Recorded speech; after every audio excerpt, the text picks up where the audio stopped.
بسم اللہ الرحمن الرحیم، السلام علیکم ورحمۃ اللہ وبرکاتہ۔ منصوبہ سازوں سے بہت بڑا بلنڈر ہو گیا ہے۔ سب کچھ ٹھیک جا رہا تھا، پھر وہ اپنا 9/11 کر بیٹھے، اپنی جئی تئی خود ہی پھیر دی ہے انہوں نے۔ اور میں آپ کو بتاتا ہوں کہ ان کے اپنے لوگ اب کیا کہہ رہے ہیں اور 8 فروری کو ان کے ساتھ ہونے کیا جا رہا ہے، اور اس سے پہلے انہوں نے مزید کیا شروع کر دیا ہے۔ قاضی اور بادشاہ نے اس ملک کو داؤ پہ لگا دیا ہے۔ خطرناک ترین منصوبے پہ یہ چل رہے ہیں، اور آپ کو اس کے بارے میں بھی تفصیل بتاتا ہوں۔ لیکن سب سے پہلے آپ کو آگاہ کرنا چاہتا ہوں کہ میں نے قومی اسمبلی کے بھی اور صوبائی اسمبلیوں کے بھی جو بھی تحریک انصاف کے لوگوں کے نشانات ہیں، وہ ایک ویڈیو کی صورت میں اکٹھے کر لیے ہیں۔ اس ویڈیو میں چاہتا ہوں کہ میرے پیچھے یہ چلتے رہیں گے، آپ اپنے اپنے حلقے کا نشان نوٹ کر سکتے ہیں۔ یہاں سے میں نے باقی پلیٹ فارمز پہ بھی ڈال دیا ہے، میں علادہ بھی ڈالتا، لیکن ظاہر ہے کہ ہر حلقے میں اتنے زیادہ لوگ مجھے نہیں دیکھتے ہوں گے کہ وہ ویڈیو اتنی زیادہ چل سکے، لیکن میں اس ویڈیو کا اسے حصہ بنانا چاہتا ہوں۔ اگین دہراتا ہوں کہ لوگوں کے پاس اتنا صبر نہیں ہے کہ وہ مکمل ویڈیو دیکھیں، اس لیے میں شروع میں ایسی معلومات آپ کو دیتا ہوں تاکہ باقی خبروں کی باتیں بعد میں کی جا سکیں۔ یہ آپ سب اپنا نشان نوٹ کر لیں، یہ میرے پیچھے چل رہا ہے، اور ساتھ ساتھ میں آپ کو اب آگاہ کرتا ہوں کہ موجودہ ملک کی صورتحال کیا چل رہی ہے۔ کہنے والے تو یہ بھی کہہ رہے ہیں، میں جنید سلیم کا پروگرام دیکھ رہا تھا، انہوں نے یہ دعویٰ کیا ہے کہ جب عمران خان کو یہ سزا سنائے گی، یہ حالیہ چلیں کسی ایک سزا سنانے کے بعد، جب دوسری طرف سے یہ سوچا گیا کہ اب تو عمران خان ٹوٹ گیا ہوگا، تو رات کو کوئی شخصیت عمران خان سے ملنے اٹیالہ جیل پہنچی۔ عمران خان کو بتایا گیا ملاقات کا، تو عمران خان کتاب پڑھنا شروع ہو گئے اور 20 منٹ کے اندر سو گئے۔ بتایا یہ جا رہا ہے، جنید سلیم کا یہ دعویٰ ہے کہ 20 منٹ تک وہ شخصیت انتظار کرتی رہی اور بہت بڑی آفر لے کر عمران خان کے پاس آئے تھے، لیکن عمران خان نے آفر سننا بھی گوارا نہیں کیا، اور خلاف معمول وہ اس دن جلدی سو گئے۔ اس کی وجہ آپ سمجھ رہے ہیں کہ کیا ہے؟ ویدر یہ خبر درست ہے یا نہیں، لیکن ایک آفر تو کم از کم کنفرم ہے نا کہ دی گئی ہے کہ صرف 3 سال بنی گالہ رہ لیں، یعنی میری نوکری پوری ہونے دیں اور میری ایک ایکسٹینشن ہونے دیں، اس کے بعد بشک سیاست میں واپس آ جائیں۔ سمجھ تو گئے ہوں گے نا یہ کب ہوتا ہے؟ یہ تب ہوتا ہے جب بظاہر حاوی نظر آنے والی سائیڈ اصل میں حاوی نہیں ہوتی، بلکہ ان کی ٹانگیں کانپ رہی ہوتی ہیں۔ 8 فروری کے خوف سے ان کی ٹانگیں کانپ رہی ہیں، اور صرف 8 فروری کا خوف نہیں ہے، اس کے بعد ایک نظام چلانا ہے۔ ملک کی 70-80% آبادی کو اپنے خلاف کر کے دنیا کا کوئی نظام نہیں چلایا جا سکتا۔ بھارت 76 سال ہو گئے ہیں کشمیریوں کو دبا رہا ہے، لیکن وہاں کی آبادی کی اکثریت کیونکہ ان کے خلاف رہی ہے، تو انہوں نے بہت سٹرگل کیا ہے، بہت زیادہ سٹرگل کیا ہے۔ کسی بھی جگہ پہ جب اکثریت ایک فیصلہ کر لیتی ہے تو اس جگہ پہ کنٹرول رکھنا تقریباً ناممکن ہو جاتا ہے۔ یہاں تو پورے ملک کی اکثریت ایک فیصلہ کر چکی ہے، ان کو اپنا کام کرنا پڑے گا اور ملک عوام چلائیں گے۔ یہ فیصلہ عوام نے کر لیا ہے، انہوں نے 76 سال ملک چلایا ہے، ان سے نہیں چلتا، یہ طے ہو چکا ہے۔ اس کے بعد اب عوام اپنا فیصلہ صادر کریں گے 8 فروری کو۔ تو اب آپ کو بتاتا ہوں کہ منصوبہ کیا ہے۔ مکمل پلان لانچ ہو گیا ہے۔ مریم نواز کا بیان آ چکا ہے کہ تحریک انصاف کو دہشت گردوں کی طرح ٹریٹ کیا جائے۔ یہ بیان مریم نواز نے سرسری طور پہ ایسے نہیں دیا، ان کو ان کے مالکوں نے کہا ہے کہ یہ بیانیہ بنانا شروع کریں۔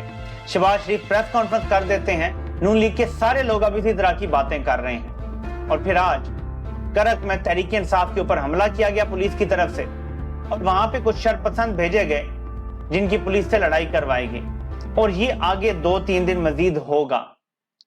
قاضی کا اور عامر کا یہ منصوبہ ہے کہ تحریک انصاف کو کالعدم جماعت قرار دینا ہے۔ اس میں قاضی کے فیصلے کے بغیر عمل درآمد ممکن نہیں ہے۔ حکومت یا کابینہ کسی جماعت کو کالعدم قرار دے سکتی ہے اور انہیں ریفرنس سپریم کورٹ میں بھیجنا پڑتا ہے۔ تو اب صورتحال اس طرف لے کے جانا چاہ رہے ہیں، اور پھر انہی 72 گھنٹوں میں 9 مئی سے جڑے واقعات میں عمران خان کو عدالت میں طلب کیا ہوا ہے، وہ بھی ظاہر عدالت اٹیالہ میں ہی لگے گی۔ اس کے علاوہ انہی 72 گھنٹوں میں عمران خان کی بہن علیمہ خانم کو بھی FIA کی طرف سے نوٹس ملا ہوا ہے۔